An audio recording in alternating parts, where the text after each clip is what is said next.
الضحايا، أنا أحد الضحايا. سأشرح لكم وأقص لكم الآن قصتي ايش حدث من مع النظام السعودي ويستوي يفعلوا، واحنا سنتصدى لهم بالصواريخ والسلاح ردونا ان احنا مع النظام السعودي واحنا نشي نخرج النظام السعودي ضد، يعني تقارير بني أمية الذي يعني رفعوا تقارير علينا.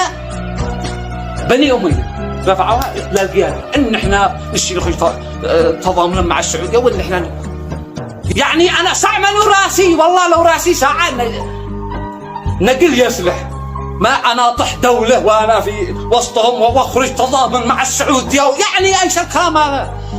انا وهي تقارير بني أمية كذا فعلوا ذا، انا طلعوا لي ذا الحين اننا مع السعودية واننا مع النظام السعودي.